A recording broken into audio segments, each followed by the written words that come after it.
Well, happy Sunday morning, folks. Wow, look at all that light. Holy cow. Coming on really bright today. I wonder what that's all about. Maybe it's that. Woo. How's everybody doing this morning? Welcome to another Sunday morning. And this is not the official Intrepid radio broadcast, as some newcomers might think. But this is just a more informal time on Sunday mornings. There, if I cut some of that brightness down, I'm not sure why I'm getting that. Hold on a second. It's worth doing. Trust me. Sometimes this camera does some awfully weird things, depending on how the light is. And so, if the light is too dim, it brightens everything up. See, look at this. Watch. See how that changes everything? So, it just looked like it was burning hot there for a second. Just have to turn some light away. Ta-da! There we go.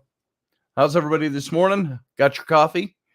Ready to talk a little bit? Hey, Carly Sagan. She says, good morning. And all that stuff that goes with it. And yeah, my lights are definitely different because you can see my Buzz Lightyear and my golden night a little clearer than you could before. Lights have been altered. We altered the lights when Sam was here a bit. So, how's your neck of the woods this morning, folks? I'm Scotty Roberts, by the way, if you didn't know that. Still fighting a cough, not always hitting my cough button, even less so on an informal show like this. And seems to be quiet around here. It's the last day of spring break for my children. And they go back to school tomorrow. Yes. It's the most wonderful day of the season. I love having my kids, but when you have them around all day, every day, and they're taking a break. So, you know, it's not, what was that? Oh, it always comes on during this show. My computer always tells me at this time, 9:04, every Sunday, what my computer usage has been like for the day. Yeah, Springfield guy, kinda. It's still not very warm yet. It's going up into the 30s and the 40s this week. 40 by Wednesday. It was supposed to be 40 by tomorrow, Monday. So it's warming up gradually, slow but sure. And we'll get there.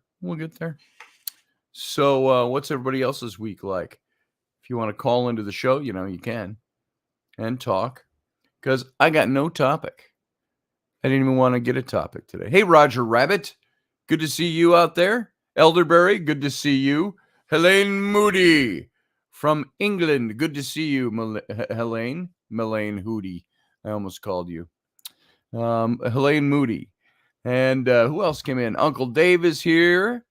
Daniel Andra is here. Good to see you.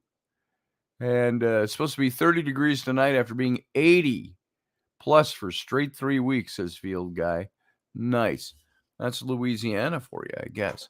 Boy, that Louisiana weather. How do you guys live in that? Do I got dirt on my head? Looks like I have dirt on my head. Look at that. So it's just this crazy light. So the way the light's hitting, that's odd. And I'm getting a lot of light from my computer screen this morning. I'm trying to diminish that too. Boy, oh boy. And then the camera compensates. How about that? So, let's see who else we got in here this morning. Russ was here, owner of Subspace.radio. He's in here, or was in here. So that's it. That's just us for this morning. My wife never gets up for Sunday mornings anymore. So I think she's lost interest. So Sunday mornings with Scotty and Raini is going to turn into Sunday mornings with Scotty again, I think. And she'll make an occasional casual appearance. Keith Ottersberg, how you doing, sir? Haven't talked to you for a while.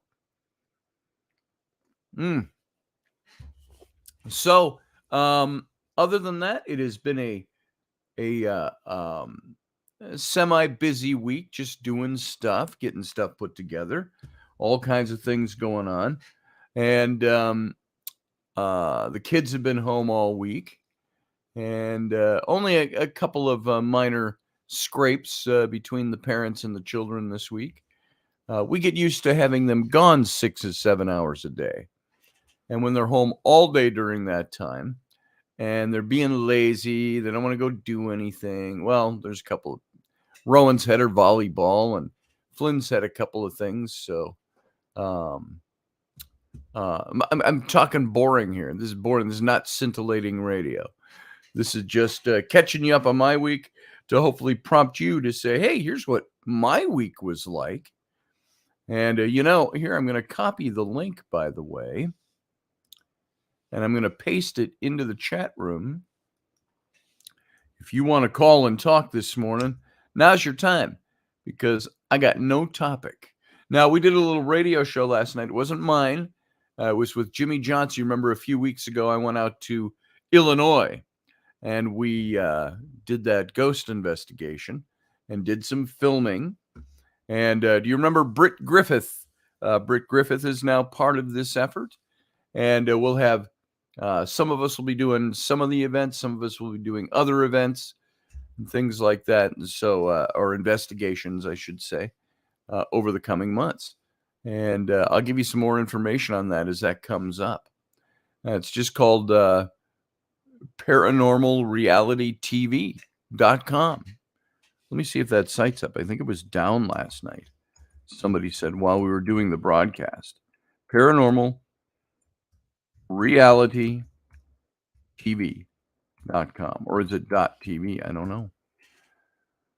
Nope, it's up. Paranormal Reality TV.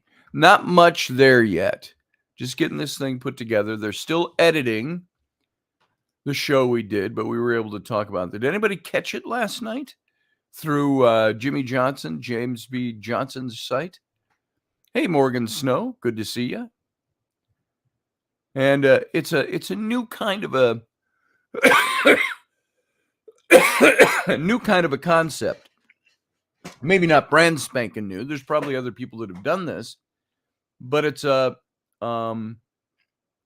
where we broadcast the investigations live, but we have audience participation in them, meaning you can talk about what you see and so on, and ask questions while we're investigating. And that's what we did 3 weeks ago. And those of you, there was a few of you from the show, I think, that came in and watched that when it was going on.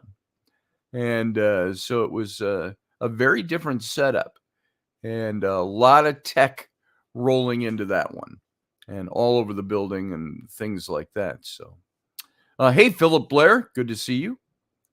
And oh, hey, Dave's here. Look at this. Look at this. Where it appears on my screen when a caller calls in, it's directly behind where my microphone is. And I turned my head like this, and out of the periphery, I saw Dave. And I went, oh, hey, I don't know how long you've been sitting there, but let me back my mic off.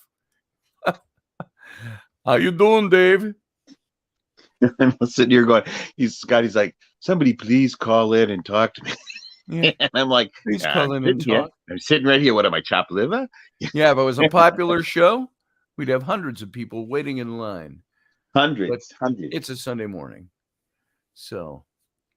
Yeah, so I didn't see last night's show, but I did tune in when you were doing the live broadcast and participated in that, and that was great. That was pretty cool. And there was some pretty cool stuff. And we talked about some of the things we couldn't give away a lot of. We didn't even show a lot last night. Is that Elizabeth Richardson? Hey, Elizabeth. Hola. Elizabeth. Did you call in, or did you call in by accident? Oh, I think she called in by accident. Some people will click the link. I'm on the radio. Oh, no. Oh, instead of clicking the link to the show, they'll click the link to call into the studio. And that's when we had Sarah Soderlin one time did that. And she's on camera. And she goes, oh, hi. Am I wearing clothes? Yeah, I'm wearing clothes. It's all good. Woo! It's all good. So, but at this I love investigation, Sarah. It was at the YMCA building in Rock Island, Illinois, which is right across the river from Dubuque, not Dubuque. Is it Dubuque, Iowa?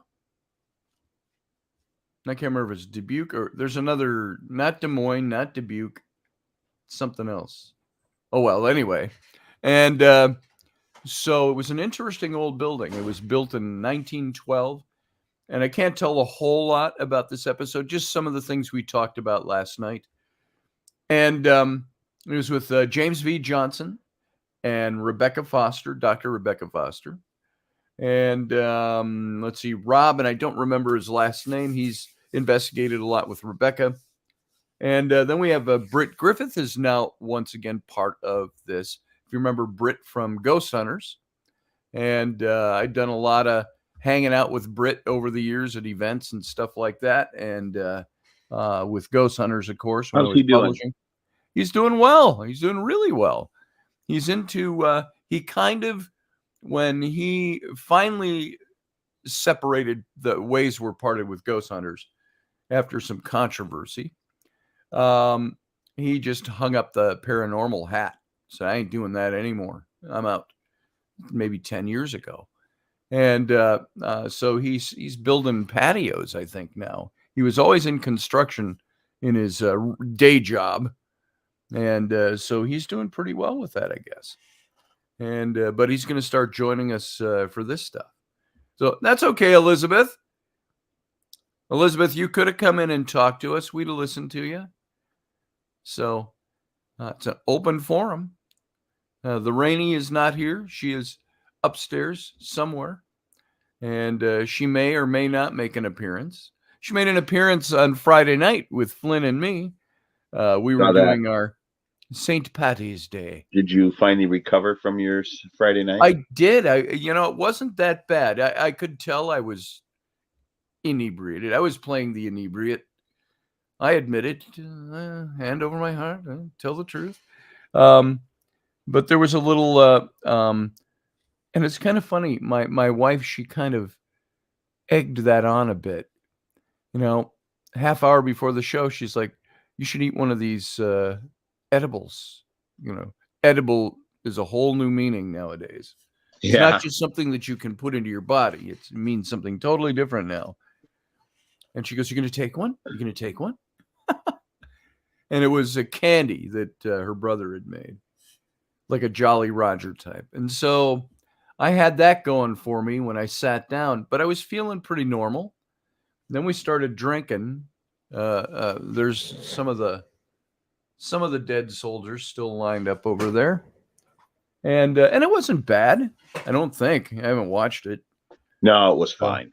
It was fine. Really talkative when I get drunk. And of course, my talkativeness comes from doing radio. If you have blank spot, like if Dave and I just stopped talking, listen to this. That is an eternity. That's an eternity in radio. So you just keep talking. Yeah. Field guy, YMCA. And yeah, we were doing that all weekend. Ryan, the head is good. It's I got up yesterday morning and I felt smooth. I didn't feel hungover or anything like that. I felt like I was still stoned. And I was a little smooth. And the day went just fine. So there you go. It was all right. I don't like this light. I don't like the light. Sorry, I'm just being picky about it. I don't like the light coming up from the bottom. It's coming up from the white stuff it doesn't on the bottom of look that my bad. Computer. If you'd hang the dang lights that I brought you, then we wouldn't have this problem. It may not look bad, but it bothers me. Yeah, if I get around to cleaning those up and hanging them, man, I got to do that yet. So this, I think we showed you guys. Dave brought me all these. They're fantastic. So I've got all these studio lights. They're a little dusty. I got to clean them up a little bit. but we're going to suspend those. We haven't even cleaned them yet? What's that? You haven't even cleaned them yet? No, I moved them, though. I moved them over here. Okay. Well, there you go. So people aren't tripping at them when they come in. That's nice. The barn door things go over the tops of them. So, and we can do some directional lighting and gels and stuff. And we've got 1, 2, 3, 4 of those here. And those are going to go all up in the rafters here. And so we'll have theater lighting. So, but something has changed in my lighting, Dave. I mean, look at it. Like Buzz Lightyear and my Knight, you couldn't see them before. The Knight and they were washed out before, yeah. They were all shadowy, and now, so Sam shifted something up there. And so it's okay. And hey, Paige Suey. It's got a warmer quality to it. Soiree. I don't know what you've done, but yeah, a little warmer. There's too much light coming from down here. I don't think it's pronounced soiree, but it's not. I pronounce it soiree because I always had trouble pronouncing it. So wow, here's how much lag time. The TV, which is over here, you're just now lifting up that light instrument. That's a lot of lag time. That's a lot of lag time. So anyway, this investigation we did at the YMCA, we talked about a couple of different things last night, so I can mention these. But there was back in the early 1920s, we're talking or 1900s, back up into Prohibition period in the 20s, you had there was kind of a mob boss that ran that town, Rock Island, Illinois. And he frequented this old YMCA. And it was a YMCA that had all the rooms upstairs. There's 4 floors. And guys had come down to the guys who had money, who were like, you remember the old movies? You always saw this in the old black and white films. Guy's packing his bag. He's got his suit and tie on, but his coat is off, and he's packing his bag. And his friend stops by and he goes, they're all in ties, because that's what you wore, suit and tie. It was the 20s. Everybody wore ties. Yeah. And he goes, what you doing, Mac? He goes, the wife and I had a spat. I'm going down to the Y. So they go get a room at the Y for a few days. That was always in the movie. I saw that in more than one old film. And so that's what this place was. And if you had money, you were on like the first or the second floor there. If you didn't have money, it went further up because you had to use the stairs. And so you had private rooms, you had shared rooms, you had a bunkhouse type situation. Yeah, big bunkhouse situation. And so it was a pretty neat place. It wasn't too spooky. There were a couple of spooky places. But Jim, they were all laughing. Jim took some video, and he goes, he says, one thing about Scotty when we're investigating, he says, he just calls it right out. He says, we're standing there, we're in the dark, and we're on IR camera, night vision camera. And you see me and Rob, and this is one of the clips he showed last night. And I got my back to the camera. And oh my goodness, you can't believe who just called in. Now my mic's not in the way, so I can see her.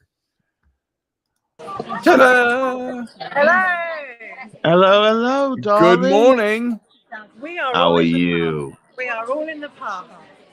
Hi, Mom. Hey, Mom. How are you? And that's my dad. Hey, Dad. Hey, how are you? Hello there. Pleasure to meet you. Yeah, we're all here because it was my great nephew's christening today. So excellent. We're in a pub, and Nice. And we thought we'd come on, and it's Mother's Day today in the UK. Oh, happy Mother's Day. So happy Mother's Day. Happy Mother's Day. Thank you very much. Thank you. You're welcome. Were you boys talking about anything interesting before we crashed? No, we're just talking about ghosts and things like that this morning. Okay. So, yeah, well, I'll just spin it around so you can see. Very nice. Everyone is kind of just. It's a soiree of a different kind. It's called the Slug and Lettuce. And you look dashing. Yes. Isn't my mom saying that? Yes. And your mom does too. You're as beautiful as ever. You wouldn't believe she was like 12 when she had me, right? Doesn't look a day over 40.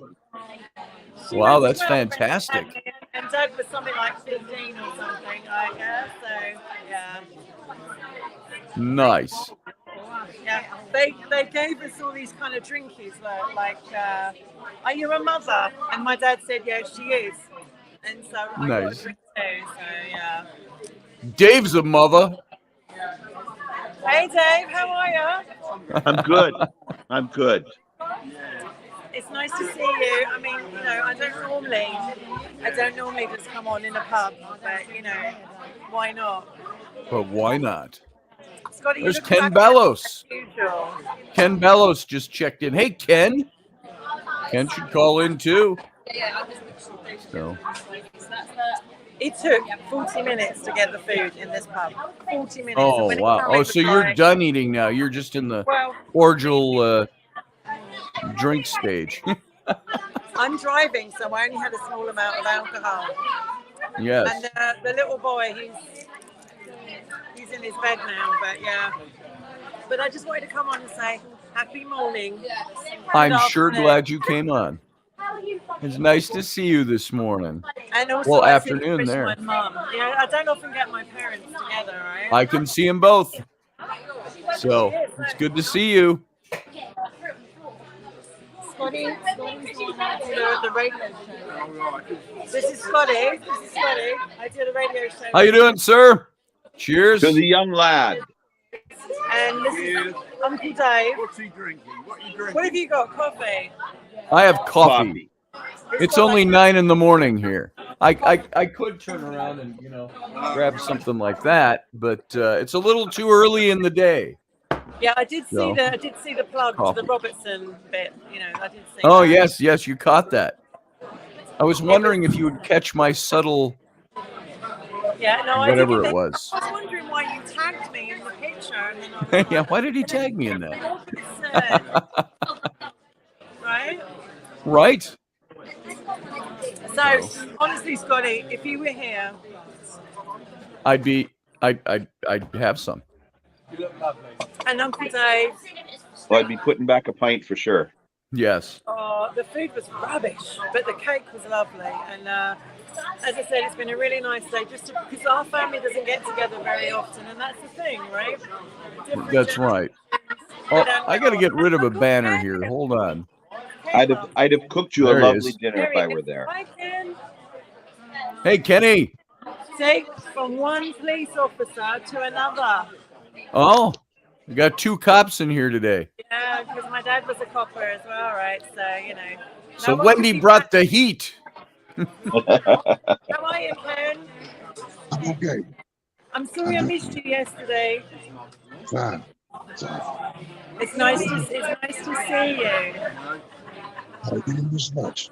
As I said, I don't normally come on from the pub, but it was a special day and it's Mother's Day. They're at the pub. Dad. It's British Mother's Day today. British Mother's Day, yeah, it is. Yeah. Yes. We have the same Father's Day as you, but a different British Mother's Day. Every day is Mother's Day. Yeah, this is there you go. My dad. They're normally never together, so it's like mirage to get them in the same, right? Well, it's good to see you all. Yeah, and listen, I'm going to go back to it now. I'll leave you all to it, but lots of love, bye. All right? Good to see Love you. Darling. Have a fun day. Happy Mother's Day. Bye, Dad. Bye, Dad. All right. Hey, it's just us now. 2, 3 audience. So I was talking just before Wendy came in. This YMCA investigation we did a few weeks ago, and there was a guy named John Looney that was the head of the mafia. Well, their own version of the mafia in Rock Island, Illinois.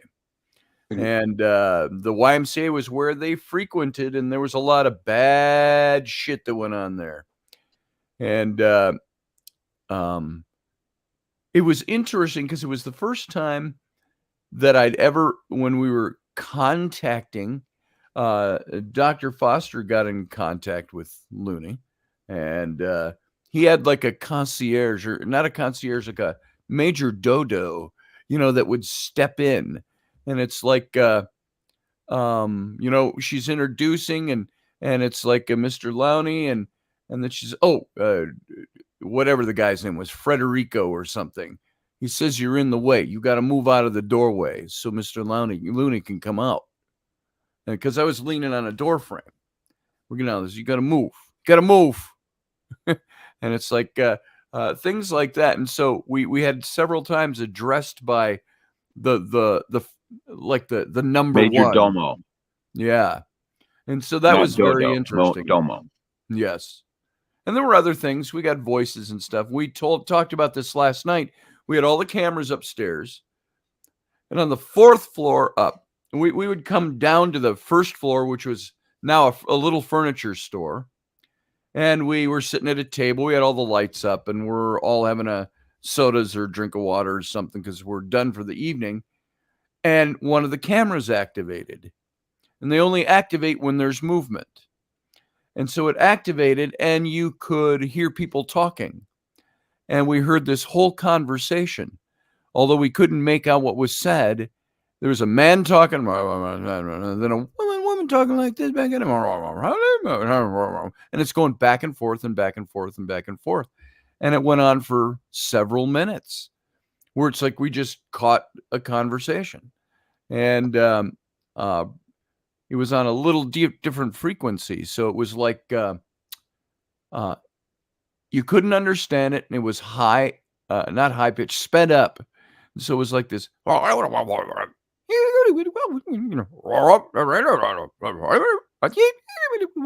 know, it did that kind of a thing. And we just went on for minutes and we're all listening to this. And we went upstairs. Somebody went upstairs and said, there's nobody up there. Of course, all the cameras were going. There was nobody up there that you could see. So those are some of the things we could talk about last night. And they're editing that first episode right now, which will come out probably in another month. They should play with adjusting the speed on that in digital editing. Super easy to do, to see if they could try and bring that down to an audible. I don't think they thought of that.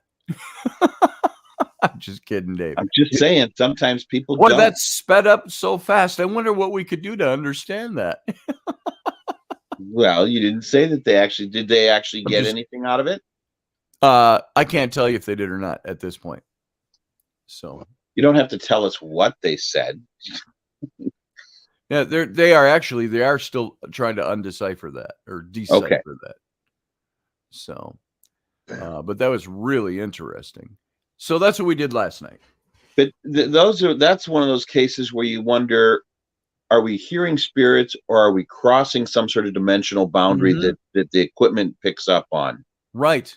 That's what you wonder. Because there's sometimes with these paranormal experiences that I wonder, are we actually looking at dead spirits or are we actually crossing a void into a parallel universe or some situation like that? That time slip a time they're seeing us slip over there.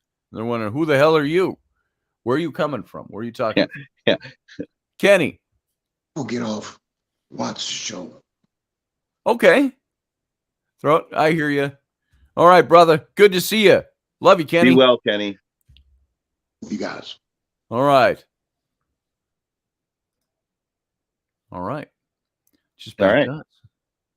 So yeah, it's it'll be interesting. And this is a show that we're going to keep producing episodes. And I think Britt and Foster and JV are going out to someplace, I want to say out east somewhere. So here, this brings up a whole nother thing. So you and I have often talked about different ways to do paranormal investigation. And one of the things that I've always thought is, don't do a night, do a week or a full weekend, set up cameras and have times where the cameras are running 24/7 and there's nobody there to see, both with the residuals and with the interactives. How much of that is influenced by the investigator? Yep. And how much of that is actually the site? And I think that one of the things that could be said for the paranormal stuff as far as proving things is if this is going on even when nobody's there, Yeah. you know, and maybe you find that at 4 o'clock every afternoon, this sound happens or something. That's a residual thing. It's happening at a specific time for a specific reason. You know, And I don't think they found that looping type of thing there, the furniture store owners, but they she has noticed a lot of activity there. And it was and like interesting because you always see them on TV. They always go, "Can you do this?" Knock, knock, knock, and they listen. And that when I got asked to move out of the doorway, there was one of the old rooms up on the 4th floor, like the bunk rooms where guys would stay. And I'm leaning in the door frame, looking into the hall, and Dr. Foster's sitting on the floor, and Rob is in a chair. They got equipment down there, and I'm just leaning on the door frame. And she said, "Could somebody knock for us just to let us know you're here?" And, she did the 1, 2, 3.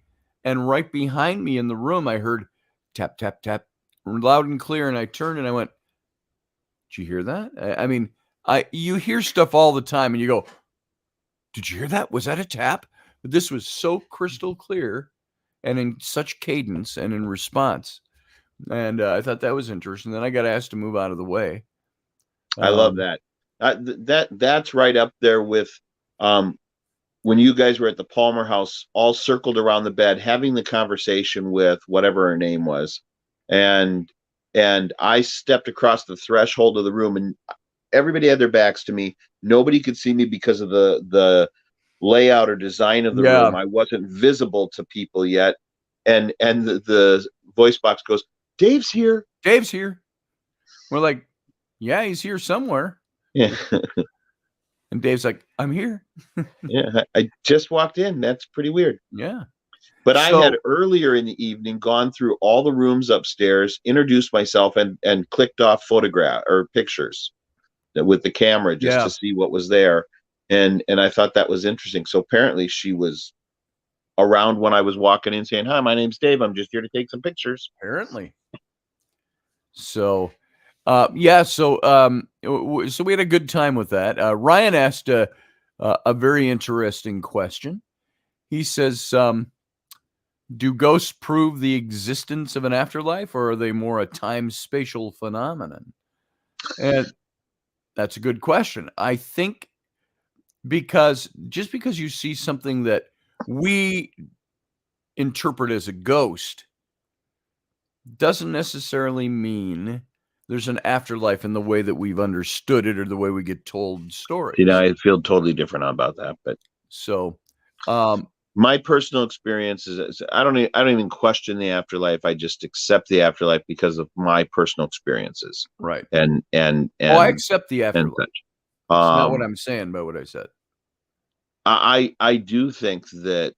Well, I think there's two different things. I think when you're talking about residuals, I don't know if that's an afterlife thing. That's something caused that residual, and usually something dramatic. Yep. But not necessarily, because I look at the one fort where the residual is the baker coming in and pulling stuff out of the oven and stirring something on the stove. There's nothing dramatic happening there, as far as we can tell, unless that was the last moments of her life or something. She stepped out of that room and was killed by a stray shot or something. I don't know. But it's ridiculous for something as mundane as that, a few moments out of a cook's life in a fort where she was probably in and out of that kitchen doing those things hundreds of times a day. Right. Why is that the residual? I don't know.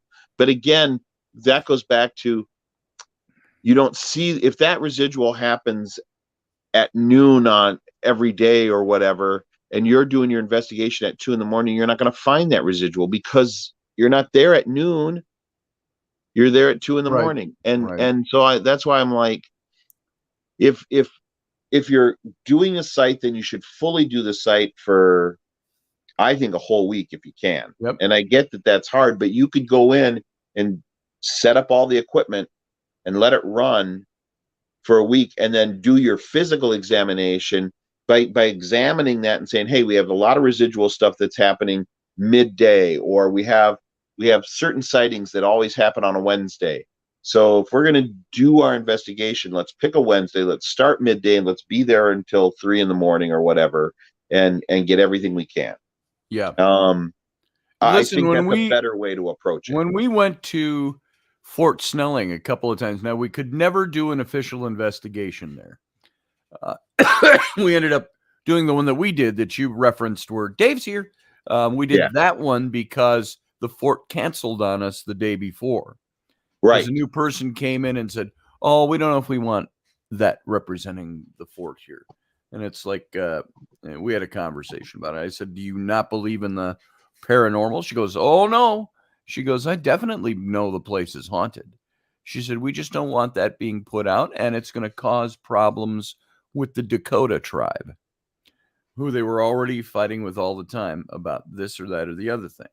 And so anyway, we were there at Fort Snelling on a couple of different occasions. Once with Lisa and Rainey and crew, just having a visit out there and walking around with our equipment and our bags and doing, look over your shoulder, make sure nobody sees us doing ghost stuff. Although it's like taking out a camera, taking a picture of your kids in front of the Canon. And so we were walking around. We weren't doing anything bad, just not showing off that we were ghost hunting. That I talk about would come in handy, because they would. You could walk in wearing glasses, or even put them on after you got there. You're not doing anything obtrusive. You're just having conversation and looking around. And so we walked around. We walked around with our cameras. We did a couple of EVP sessions, and broad daylight outside, middle of the afternoon, and we got a lot of stuff. And then when I went back with Rocky and Rainey and Sarah, we were at that site and down where the concentration camp was, the Dakota tribe where they kept the Native Americans. And I don't think I've ever walked down there. And there's just walking paths down there now. It's like it's a state but I don't park. think I've ever gone down there. It's worth going down. You can drive all the way down the visitor center. The new visitor center is now down below the fort. So you can drive down there and you can walk the paths. And so we just set up on top of a log in the forest there. And because we didn't know where the exact site was. They don't have it marked.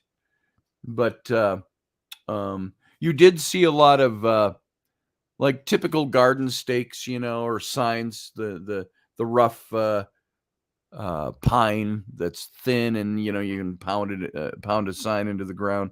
There was a bunch of those that were done in circles and oblongs with ribbons tied on the top.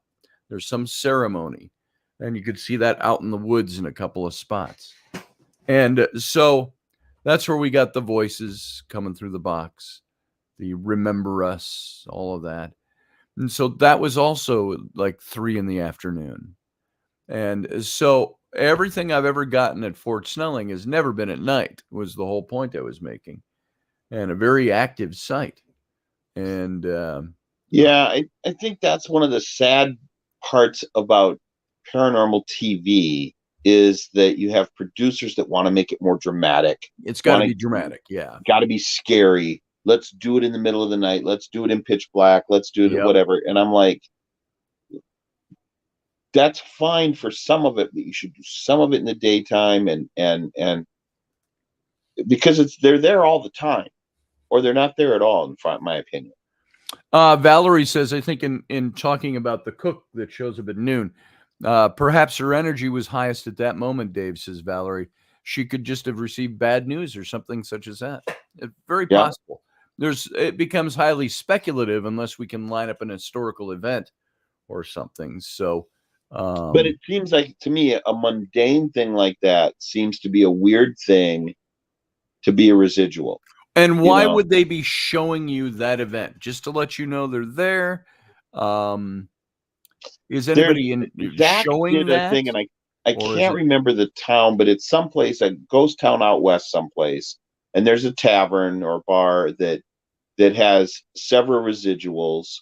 There was a guy who was shot. He was playing pool or something, and you hear the gunshot and you hear the sound of like a cue ball falling to the floor, or some ball falling to the floor. And they were there that when like the residual Tombstone? happened and recorded it. Is that Tombstone? That sounds familiar for I can't a couple of remember like the exactly, bird cages down there, and of yeah, course the OK Corral and all of bunch that. of but there were a bunch of residual type things that they had recorded over the years, and they were able to record some of those. I That's understand that that's a traumatic thing that happens, Yeah. right? But just coming in and stirring the pot on the stove and pulling something out of the oven, that just seems like a bizarre It does. residual. Go, oh, hi. And yet it happens. I'm not denying it, because hundreds of people have seen it at this fort Yep. over the years. And they say when she walks into the room, they think it's like a reenactor. She's completely corporeal. Looks completely solid. All right. Well, that's kind of cool. What I And mean. it's, it's just how to define what you're seeing and why it's there and who's in charge of that. And, if there is an afterlife, this is one of the theories. I've got a theory, but it's not my pet theory. It's not like the theory that's my going concern. It's just thinking about it. I was trying to tie together for years all this biblical oriented, church oriented views of ghosts and things like that. And I usually brush that off. I say, well, the presence of ghosts and things generally tells me that the things I was taught in theology might be just wrong, or just in the viewpoint of that faith. And so then I thought, what does the Bible say? It talks about, especially Christians, it says, absence with the body is presence with the Lord. I mean, in that moment, you leave here, you're in the presence of God, and so on. And that's why I ask some of the questions I've gotten used to asking at investigations is, have you seen God? Have you experienced God? Have you been in the presence of God? Where I've been trapped in this room ever since, whatever. It's basically what comes out. And it's like, are these the souls that, if you were to take a strict theological stance, either Roman Catholic, Baptist, I know they're different, but the same basic structure, are ghosts the ghosts of the damned? All of those, from the good damned people to the bad damned people. Because they're, according to biblical theology, Catholic in one version, Baptist in another version.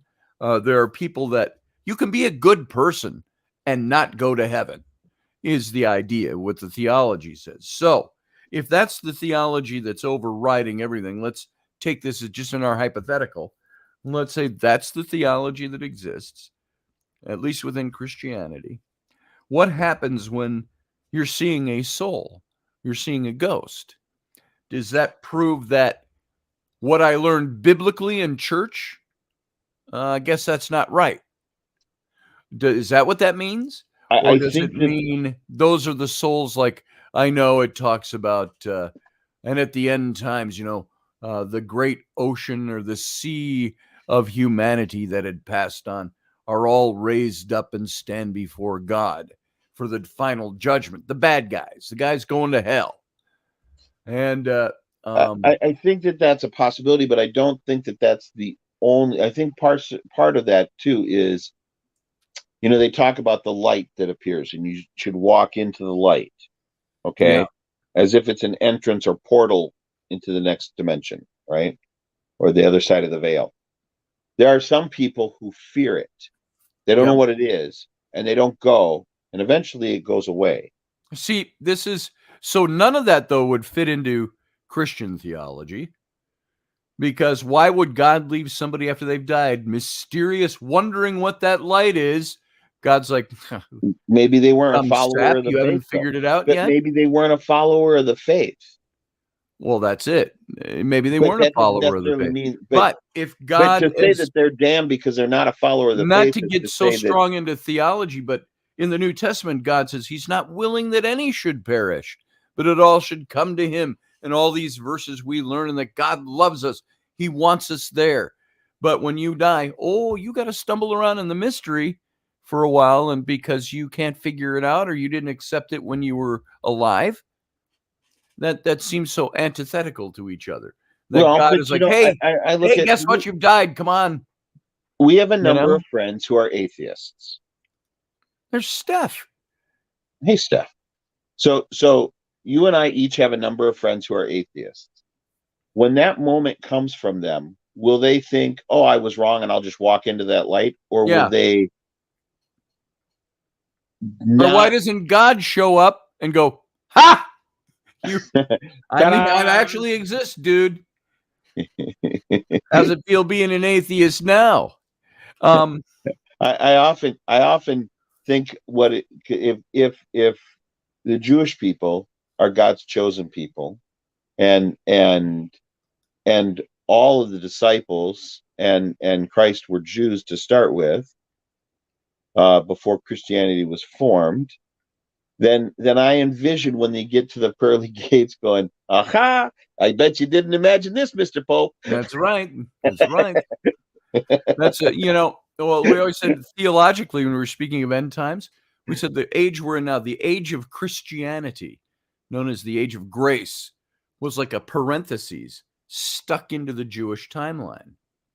And that Jewish timeline, it comes to an end, the age of grace or Christianity, and that Jewish timeline picks up again. That theological timeline I'm talking about.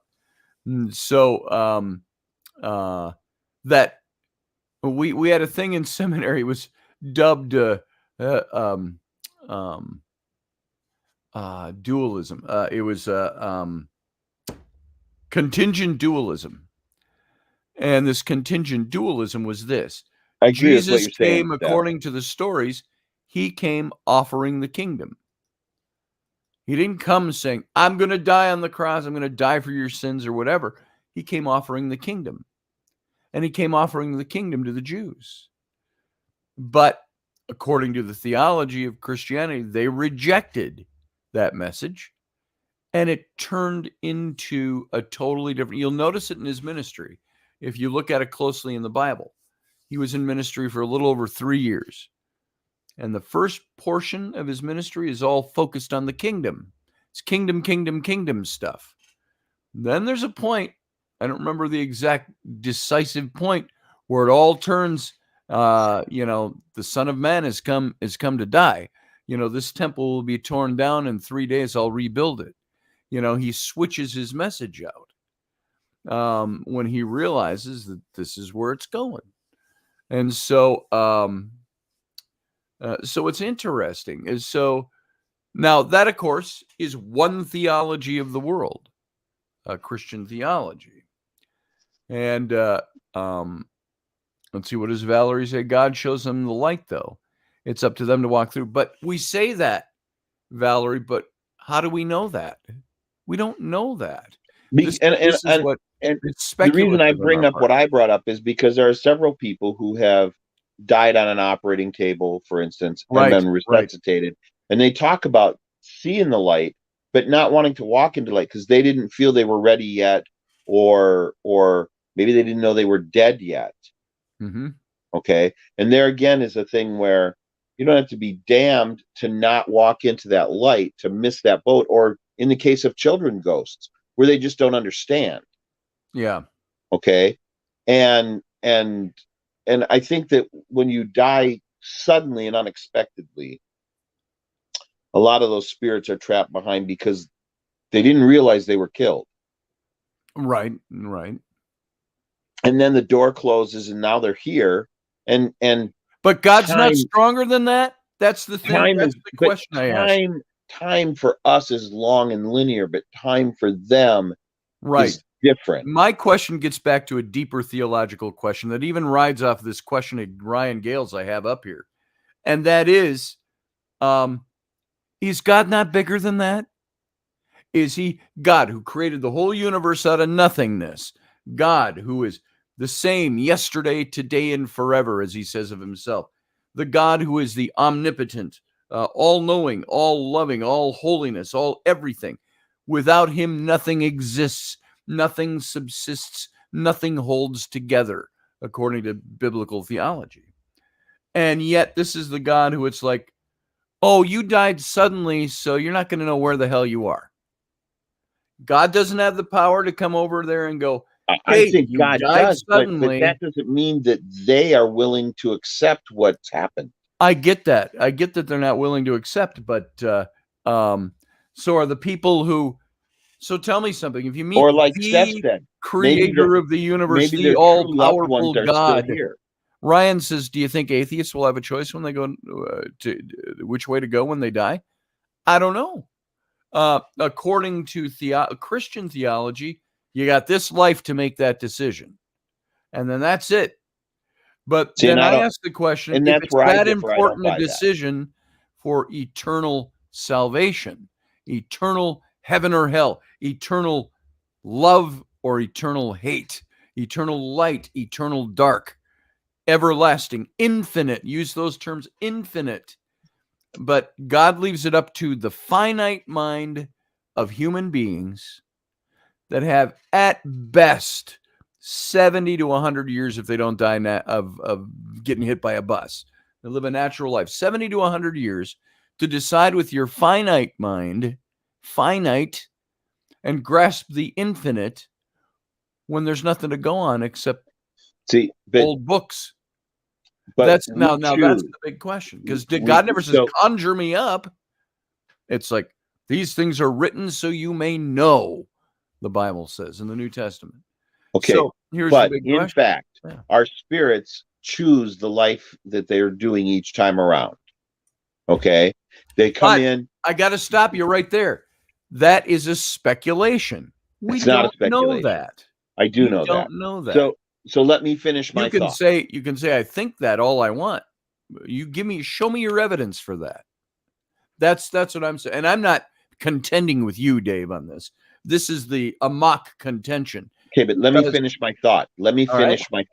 All right. Okay, so if in fact that is the case, and we choose the life we're going to live, okay, I have to go. My lesson this time is to experience what it is to be a man without faith, or to whatever. Mm-hmm.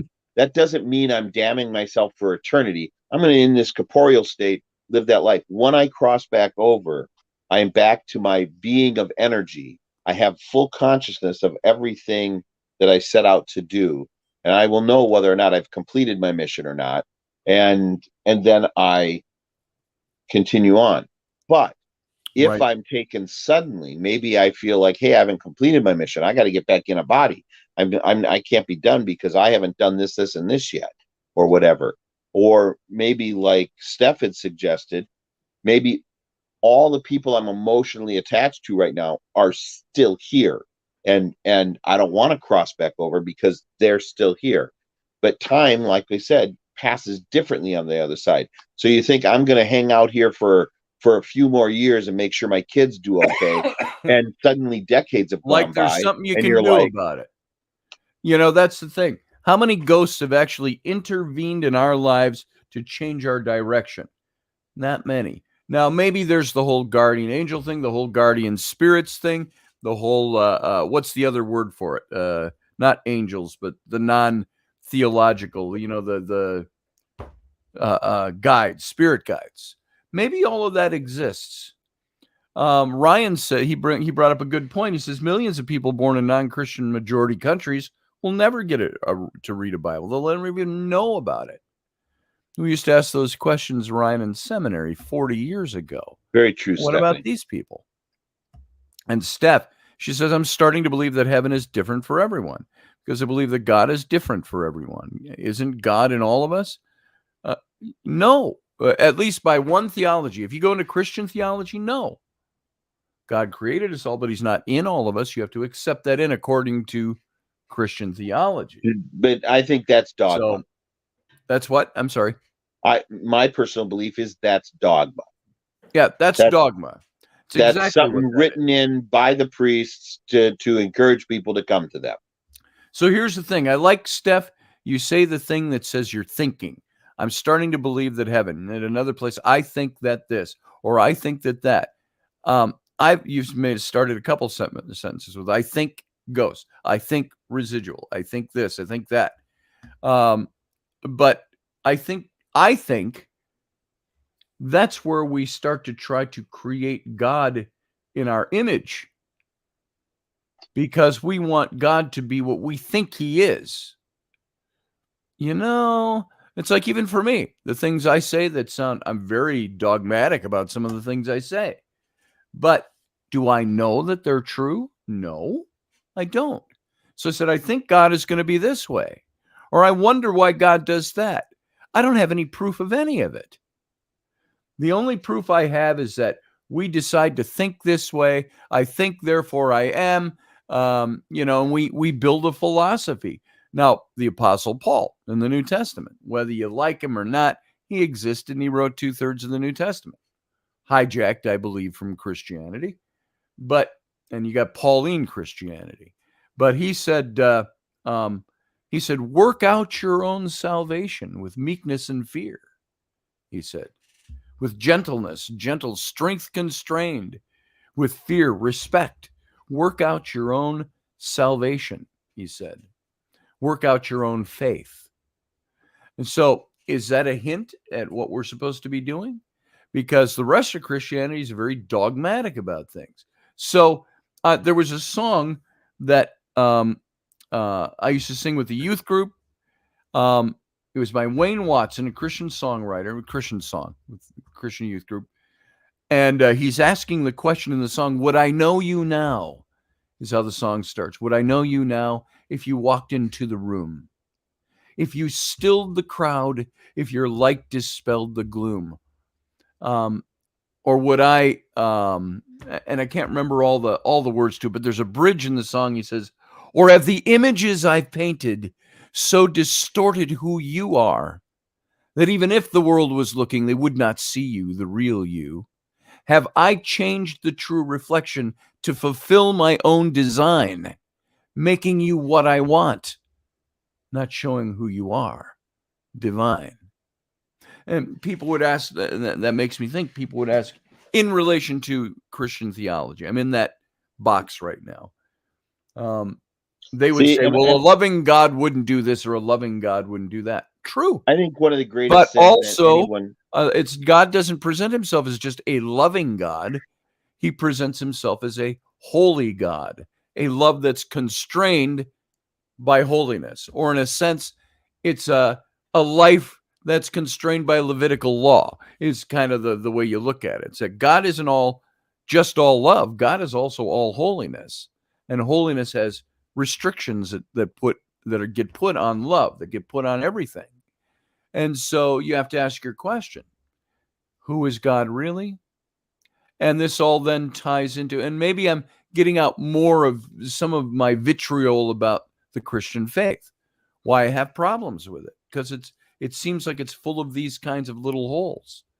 And so there it is. But we think, therefore we are, but we also think this is the way it's going to be when we don't really know that's the way it is. We think we made a choice in infinity past to come down as, I'm going to come down as a white guy this time who gets married 3 times and has 6 kids and is an artist and whatever it might be, and lives to be 104.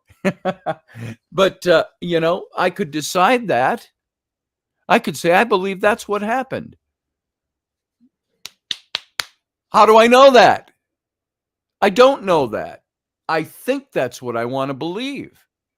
I want to believe that.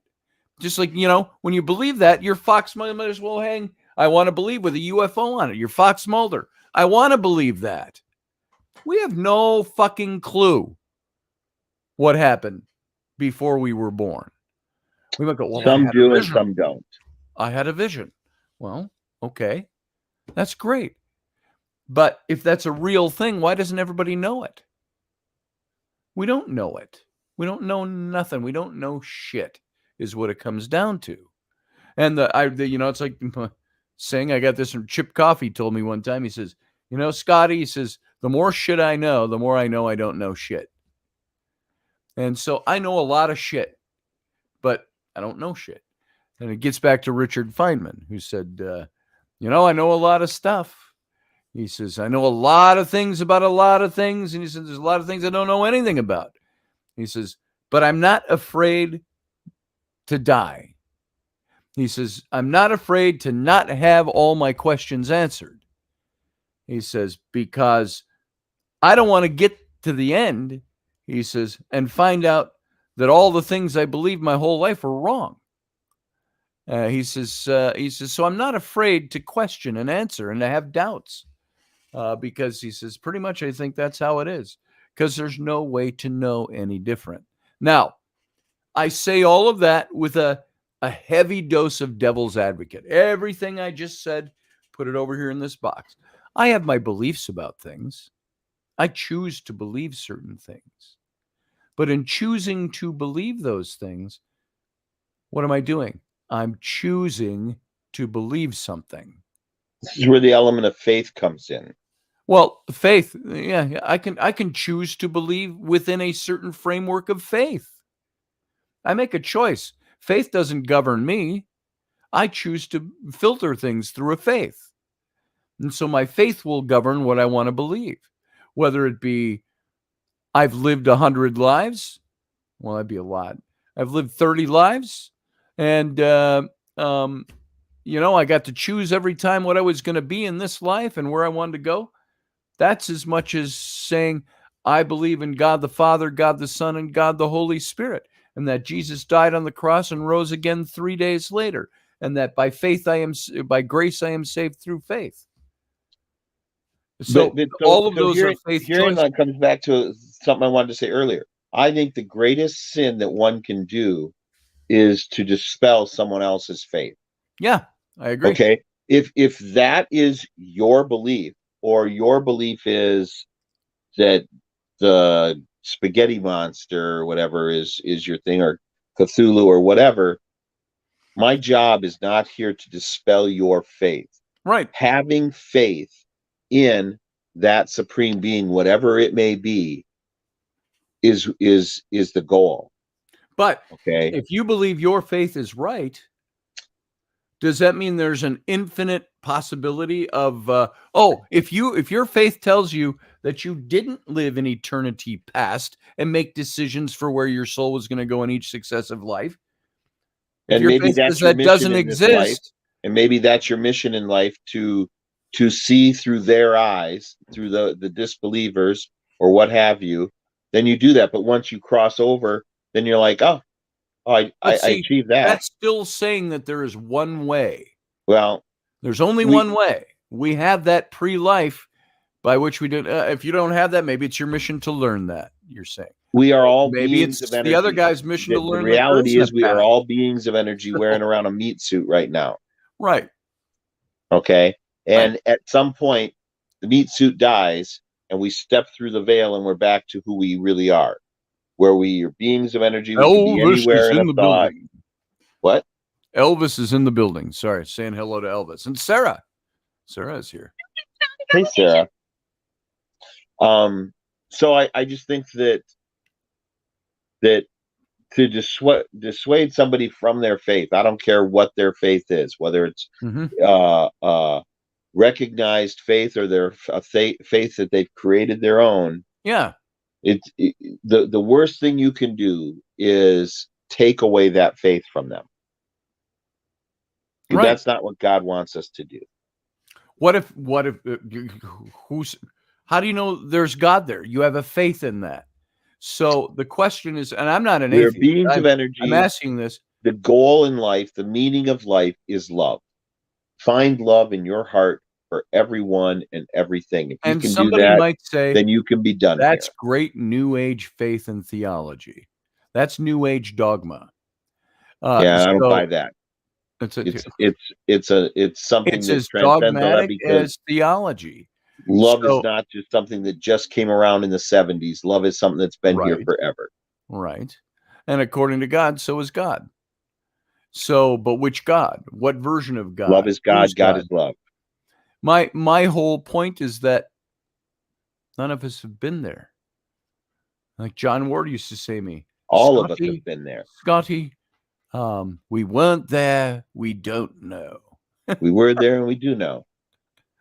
Yeah, see, but that's faith that you believe that by. You don't have any proof that existed. That's your faith tells you that. And so I can't dissuade you from your faith, but you would tell me you don't want to you don't want my faith. You don't want to crumble my faith, like you just said. We're not here. The worst thing you can do is dissuade anybody from believing in their faith. But if you state your faith, it's going to contradict somebody else's. Yeah.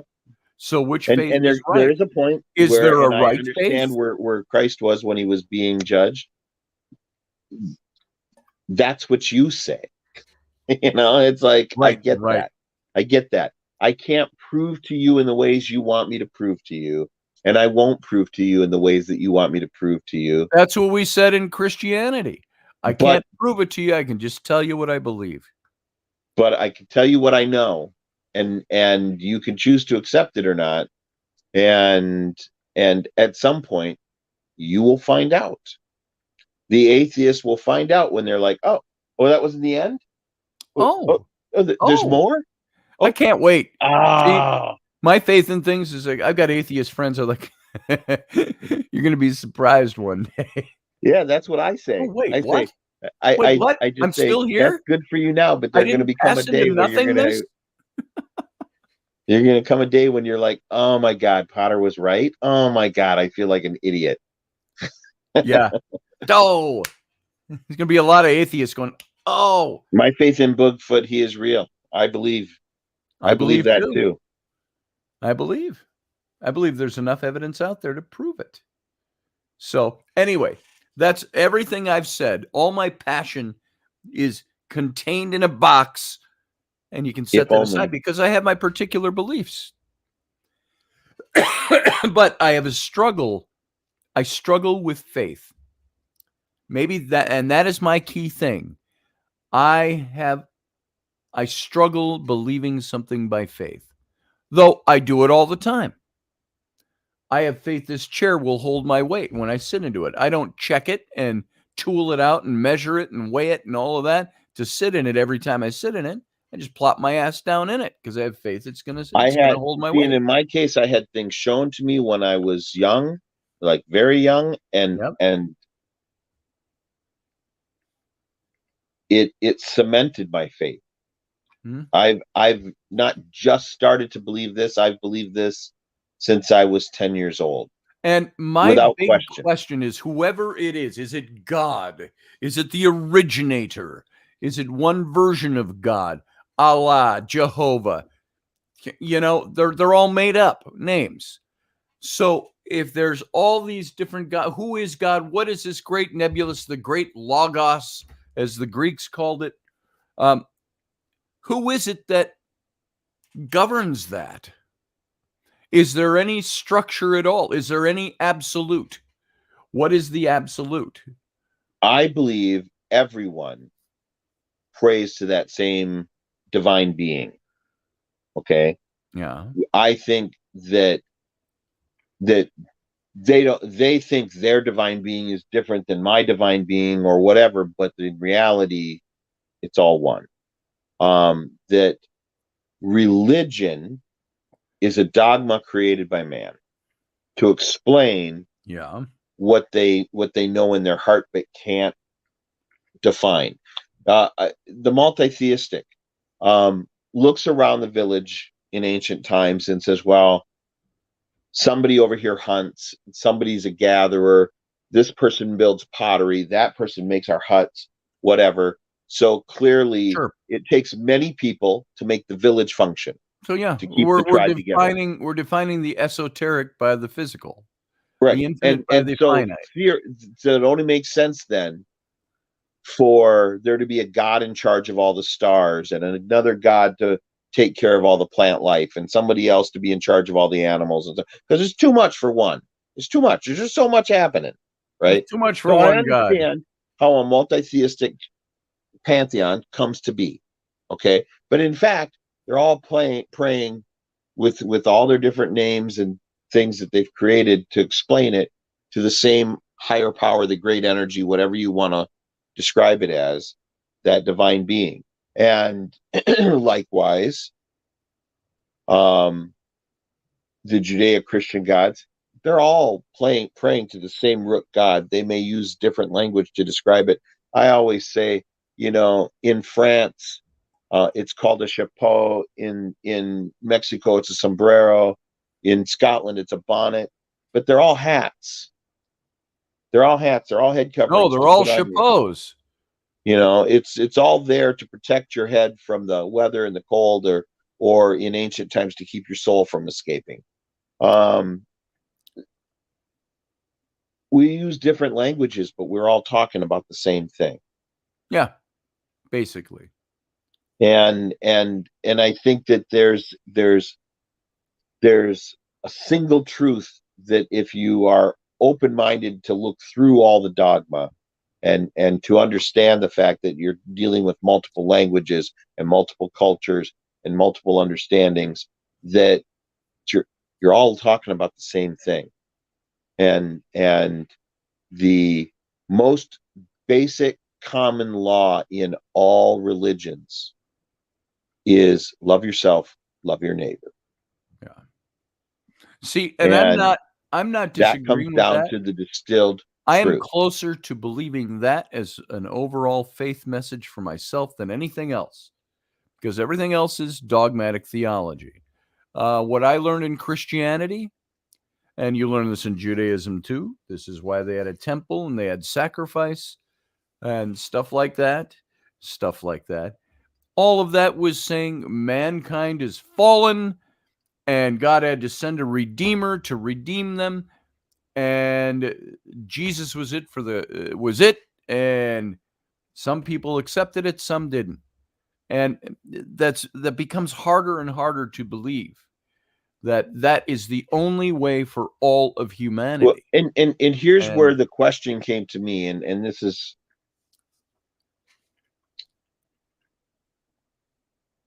some years back. I was in a heated conversation with someone who's out in California, and their thought was, there's only one way. If you don't accept Christ, if you don't do this, if you don't do that, then you're going to hell. And I'm like, wow, what a vile God you serve. Yeah. Because what about the billions of Chinese that will never hear that word? They're just doomed to hell because they were born in the wrong country? Same question. That doesn't make any sense. That's not a loving God. Then but if they want God in their hearts, they will seek him out. And I'll say, that's so limiting, though. If God doesn't want anybody to perish, why would he wait for the finite mind to try to think about him? Yeah, and try to figure out who he is. Exactly. That makes in no reality, sense to me. That's dogma added by man at some point, because hey, our church is small and there's all these other faiths. We've got to get our faith bigger. So we got to tell people there's only one way. They got to change their ways. They got to join us, or they're doomed. And nobody wants to be doomed and stuff. But it's all BS. All that it's like the old joke that you've heard 20 different versions of. Guy dies and goes to heaven. He goes, oh, there is a heaven. And Peter meets him at the gates, or Saint Peter meets him at the gates if you're Catholic. And he says, yeah, come on, let me show you where you're going to live up here. They're walking down the road. There's a whole bunch of people over there playing on the hill, having a picnic. He goes, oh, who's that? Oh, that's the Jews. Oh, there's Jews in heaven. Yes, there are. Keep going. Who's that group over there? Oh, that's the Catholics. And it goes on, and group after group after group, and they're all there. And they're getting down the road, and there's another big group. They're way up on a hill, and there's a fence around it. And he says, who is that up there? And he goes, Peter says, shh, those are the Baptists. They think they're the only ones here. So, that's, and that's the way, we are. Yeah, Valerie, my there it is. My grandfather used to tell one where Peter's taking him down, and they're describing all the different people and the houses, beautiful houses. Yep. They come to this place, and it's gigantic mansion, and And he's like, is that God's house? Oh no, that's a lawyer. A lawyer lives there? Do you know how hard it is for a lawyer to get into heaven? Yeah. Yeah. Exactly. So I'm curious to know. Let's see. I'm just looking for something. Keep talking. I'm just looking for something. Just different seats. Is that it? Yeah, Val. That's not it. And because of that, we all see the show from a slightly different angle, and there's always somebody who's got that damn support pillar. They're under the balcony, and they've got a damn support pillar that sits in front of them. Those are the worst seats. Normally, they're Right. X'd out in the box office. Don't sell these seats. These seats suck. Yeah. But inevitably, you're going to get a full house, and somebody got to sit in that bad seat. And so there are some people who are blinded and don't see the whole show because they're behind the pillar. Yeah. There are other people who are sitting far off to the You're side, quoting and my they book. see the entire show skewed from a different perspective. And there are some people who are lucky and are in the center of the theater, not in the very front, but 30 feet back where they can see the whole proscenium. They get the whole picture. They're not so focused they only see the lead. They see everybody, and they get the picture. Those of us that are enlightened, and I use enlightened, those of us that are enlightened, and I use that in quotations because yes, I understand. Enlightenment is not something that we all, I think, ever achieve. But those of us who are having this conversation, we are the enlightened ones of the masses because we're open-minded. Sure. We see the other possibilities because we're sitting in the better seats. We see the whole thing. Okay. Our atheist friends, they're sitting behind a pillar. They don't get the whole show. And the people, our Catholic friends who are so dogmatic about that must be this way, they're sitting far off to one side. They're not seeing the whole picture. They're too close to the stage, and they're too far off to get the big picture. They don't get the big picture. Right. But they're still seeing the same show. They get to see the lead, but they don't see all the extras that are really making the story happen. Right. How's that for using a theater degree? Well, that's exactly what I wrote 11 years ago in The Secret History of the Reptilians when I was introducing the book. And I said, we all, now I don't know if it was reptilians or Nephilim, but I said, it's like faith is like a big theater. I just mentioned this the other day on the show, brought up this illustration, and it's almost the same exact description that you just gave. I said, we all have seats in the theater, and we all may have a different perspective of what's going up on the stage, either right here or you're next to me. Your perspective is almost identical to mine, but it's slightly off, slightly different from mine. Those in the orchestra, those in the aisles under the balcony, those up in the balcony, those partially restricted. And I know you got to be somewhere at 11 o'clock. So I know. So how you doing this morning? Is that Rainy? It's Rowan. Oh, morning, sweetheart. How are you today? Good. I love the blonde hair. I know. I'm moving on to a different topic now. Can I have some money? I don't have any money. Well, where do you think I'm getting money from? Is there something on this? No, that's Flynn's gift card. What do you need money for today, sweetheart? I'm going to the mall. So, well, that's the worst place to take money. Yeah, you spend it all. Yeah. I have no money. I got nothing on my PayPal. Do you have PayPal? So. Can you take out something from your credit card? No. Why not? Where am I going to get money off of my credit card? Do you have PayPal? Do I? No, just she. No. There you go.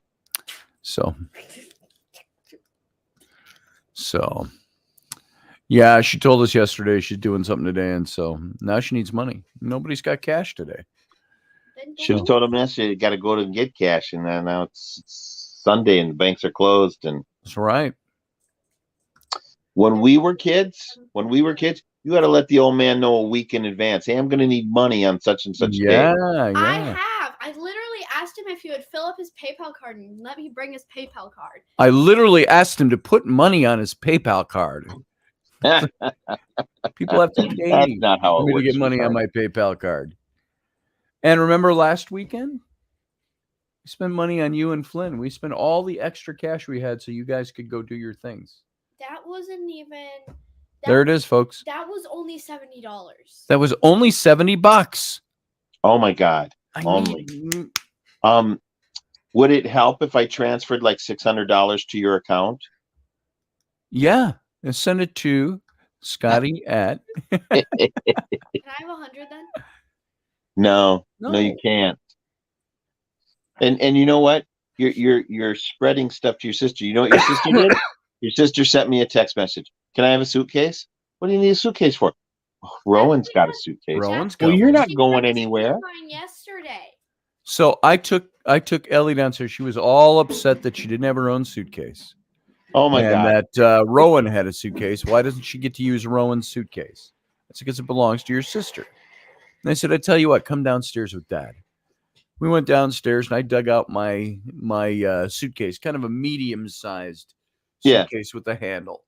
And it's a gray one. That thing's been to Egypt 10 times and around the world. And it's still sturdy, real thick, heavy duty, canvasy, plasticized canvasy, whatever it is.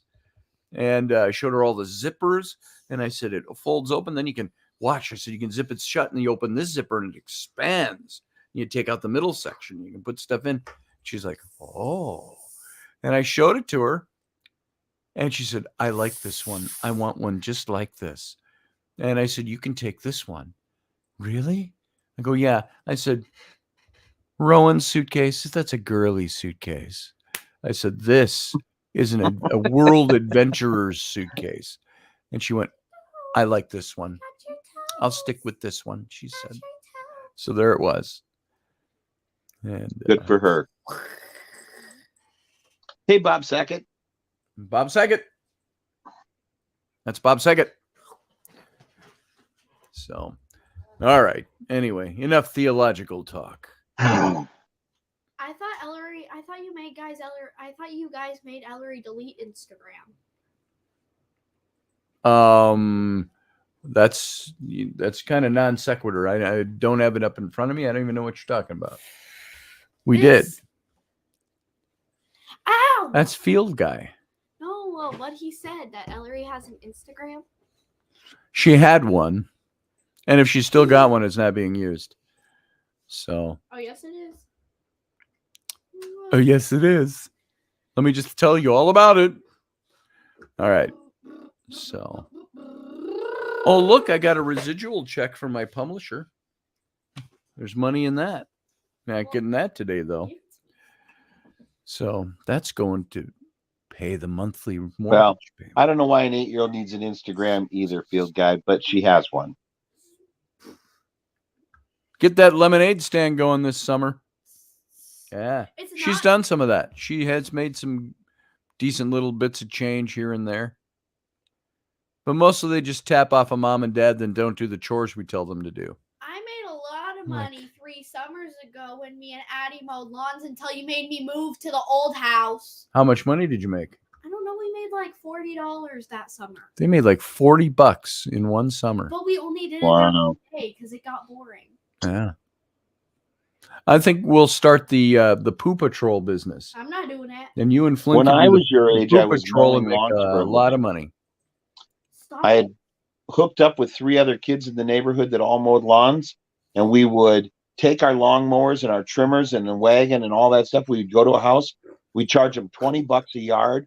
We'd mow the front and the backyard and do all the trimming in under an hour, and then move on to the next house. And we would rack up $100 a Saturday easy. There it is. Right, Valerie. Boom. Every You know, Saturday. the business. I suggested this business for Sam when he was home, not long ago. Not long ago. What am I talking about? I'm distracted by a field guy popping in. I said to Sam when he was a teenager, I said, I got a great business model for you. I said, go around the block and all the dogs that are here. Nobody likes picking up dog poop. I said, go and charge $10 to pick up somebody's dog poop, which is relatively cheap. And I said, you can do this once a week, $10 a week. That was better than I had to pay the neighbor kid $40 to mow my lawn once a week. That's why I mowed my own. But $10 a week or every other week, whatever they want to do. And I said, you go around it for $10. I said, you can't carry it off the property with you. So you get all you have to buy. So you buy plastic bags, you buy a poop scoop. You load up the poop into a plastic bag. You got to chuck it in their garbage can because you can't take it off the property. And then you've made $10. I said, let's say you got 5 houses down our street and you do it once a week. I said, what is that? That's $50 a week. That's $200 a month. And I said, now, how about this? Let's say you go over to the next block. You get 5 more houses over there. That's 10. What if you get up to 20, 30, 40 houses in our 5-6 block area? And I said, what if you get to the point where you don't have enough time and you got to hire a friend to help you do it? I said, you give him $5, you keep 5, $250 goes to dad because I'm the business owner. I'm the mob. I'm your protection. And I said, we calculated he could have made, very easily just picking up dog poop around our neighborhood. He could have made like $1,800 a week. You could do the same thing. I'm not picking $1,800 up. a week. not Sign picking me up up. I'll dog do it poop. right now. I got a shovel. I will There it gladly is. go scoop it up. Yeah, I'm gonna do it myself this summer. This does not grow on trees. It does not grow on trees. And so that's a great business model, folks. And we designed a logo. We put up a flyer. We distributed the flyer for Sam. The shit stops here. That's right. We call it the Poop Patrol. And picking up dog poop. So Back in my day, we got paid $5 to cut the grass. yeah, same here. We were lucky if we got $5. We mowed a guy's lawn and he said he'd give us 2 bits. We thought he said $2. And that's back when I was 11 or 12. $2. Holy crap. Are you kidding me? All in one spot? $2. And so we mowed his lawn and he gave us each a quarter. We said, we thought you said $2. He said, no, I said 2 bits. You know, the best way to quarter. get money, quite honestly, the best way to get money, and I figured this theory out. Homeless people should follow this theory, but they don't. Prostitution? Go walk around the gas stations. Go walk around the mall. People drop money all the time. Oh, yeah. I find money at work all the time. I've had $20 bills floating in the wind to me sometimes. I've seen nickels, dimes on the ground, quarters. You walk around enough times, you're going to find some change. It may not be what you want, but you're going to find some money. One day at the restaurant, I was standing out in the parking lot with the owner, and a $20 bill rolled across and stopped at my foot. And I picked it up and said, look at that, $20 bill. And I shoved it in my pocket. And then I looked at it and I went, well, there's some more. And I walked across the parking lot. And I'm picking up cash, and I had like $400 or $500. And my boss is like, what the hell? And about then, one of our regulars is looking all around his pickup truck and comes over and he goes, you guys didn't see an envelope full of cash, did you? And I said, no, I never "Not saw an an envelope at envelope." all. And he goes, I had one of my employees payroll and I dropped the envelope and I can't find, and I said, how much was it? And he's about $600. And I'm like, well, here's 400 of it. And we looked around, we found Here's the other $200. 300 of it. No, I gave it back to him. My boss was like, wow, he goes, I'm not sure I would have done that. And I said, well, it was his money or his employee's money. I'd have done the same thing. You know, And after my boss, you know what my boss did? When we got inside, pulled $200 out of the till and said, that's for you. After the Paradigm Symposium, the first one, Rainey had a roll of about $700 or $900. I don't remember which. We all went out to eat the next morning. We're having breakfast at the local restaurant, and she goes, we got home, and she says, "Oh my God," she says, "I am missing $900." I said, "Missing from where?" She said, "I had it in a roll and it was in my pocket." Where? When we went out to eat this morning. So we rushed back to the restaurant, and of course, if somebody picks up a roll of $900, it depends on who picks it up as to whether or not anybody's going to turn it in. If they turn it in, no telling that employee is going to turn it over. Yeah. So it was gone, just gone. One fell swoop, $900. And no, I didn't get mad at her or anything. I said, "Oh, Raini." I said, and Raini loses things a lot. That's for as organized a mind she is, she'll lose stuff. Every day she loses her keys. Every day she loses her wallet. Every day we're looking. I go, and my thing is, hey, if you put it in one spot every time you're done, just put it right there. And then it's there. We got hooks inside the door by the laundry room. Put your keys on the hook. You won't lose them. You lose your keys all the time, too. No, I lost my keys once. Once when my ring disappeared and my keys. He doesn't lose his socks either. You know why? Because he pins his socks together when he throws them in the water. That's right. Pin the toes together. They never separate in the water. Someone told me that. I had a customer a couple of weeks ago, and she told me that theory. And she's like, "I never lose my socks because I always pin them together." And I said, "You sound like someone I know." And then she said, "Wise person." Wise man. Yes. Because I always make the joke when I'm at work. You need socks. Everybody loses them. The sock gremlin comes and gets them. And they're like, "You know what? I do need socks." But then this lady told me, "Well, I never lose my socks. I clothespin them together." You know what never showed up was that ring.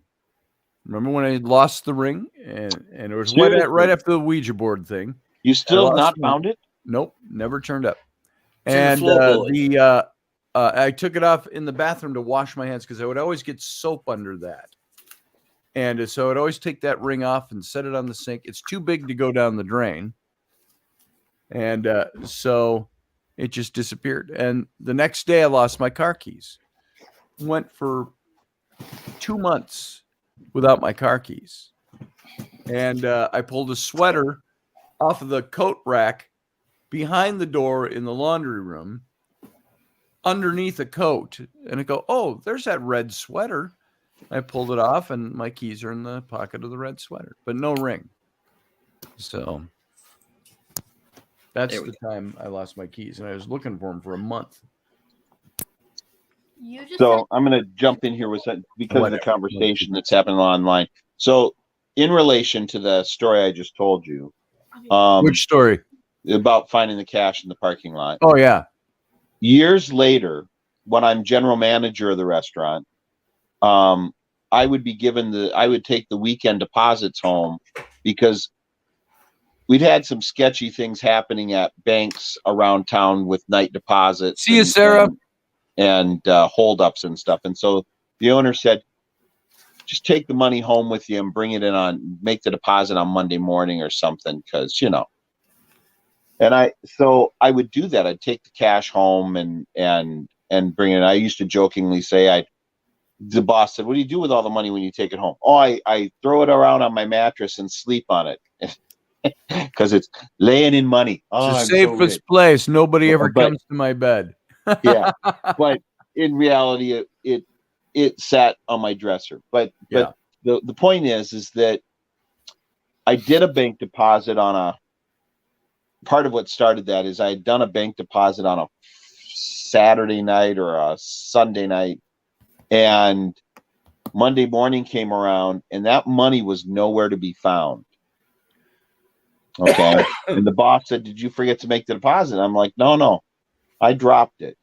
And in fact, I had an employee in the car with me, and he verified that I'd stopped at the bank and dropped the deposit. But what the owner was doing at the time, he didn't have bank bags.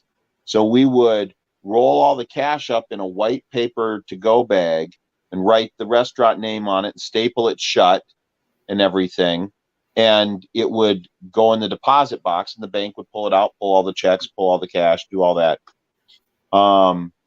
But on a weekend, there'd be $4,000 in cash, not counting checks and credit cards, because the bar brings in tons of cash. And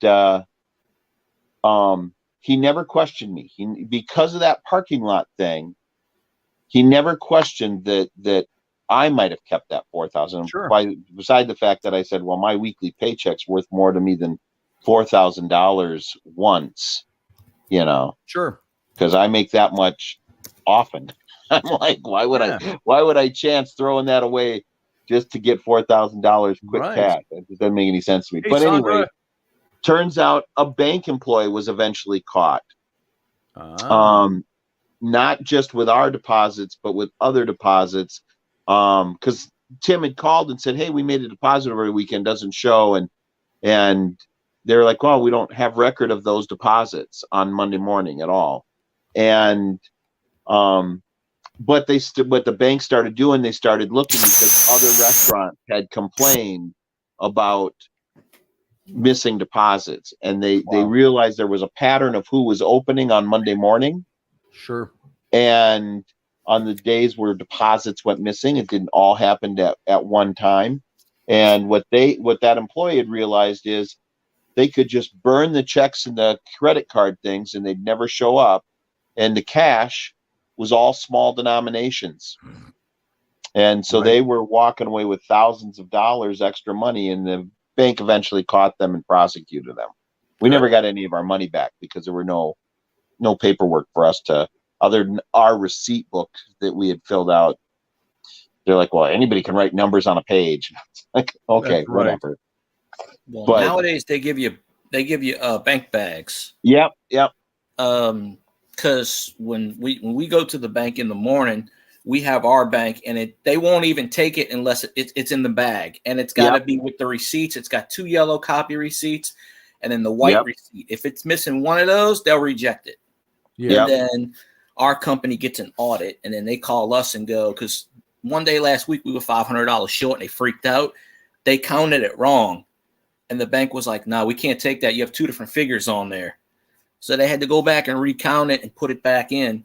And they were like, because to cover their butts, because they were like, because then they'll say, "Well, you stole it," and, When I worked for Office Max, we had to have 3 different managers verify the receipts before we could do the deposit. So hopefully you had 3 managers on staff all the time. Always. So we only have 4 managers in our store. Yeah. So I would go in and do the books, do the bank, and then another manager or assistant manager would have to come in and count my count and make sure that my numbers were correct, which is fine because I'm numerically dyslexic, so I didn't have a problem with that. And then another manager had to verify that count before we could put the stuff in a bag and zip it shut. There it is. Well, folks, I hate to say it, I have to have my daughter somewhere by 11 o'clock, which is 20 minutes from now. So I have to blast off for the day. So we're got to end a little short today on talking about money in cash registers and whether or not you give back money you find. A little look on the ground for some money. If she's going to the mall, people drop money all the time. She'll find money. Well, yeah, she's got no money to go to the mall. I could Well, just give her my that's too bad. credit card, but I didn't know about it soon enough, so I can't do anything. I got a mouthful of coffee grounds in my coffee. I hate that. Weird, because I strained it and everything. Asking for money. He's talking about Minnesota Miracle. We don't know what that is. That's right. All right, guys. So, everybody, you have a good Sunday. I'm going to go take my kid to where she needs to go. Blessings upon all of you. I now Give that kid a hug for grounds me. in my throat. So, we'll see you all later. See you, Field Guy. Thanks for being here. See you, Uncle Dave. Give those kids a hug for me. I will. And everybody else, thank you for being here. Appreciate you coming in. And we'll be back tomorrow night, 9 p.m. Central, 10 p.m. Eastern, with the Intrepid radio program right here. And so thank you for being here. Give me your time. Live long and prosper.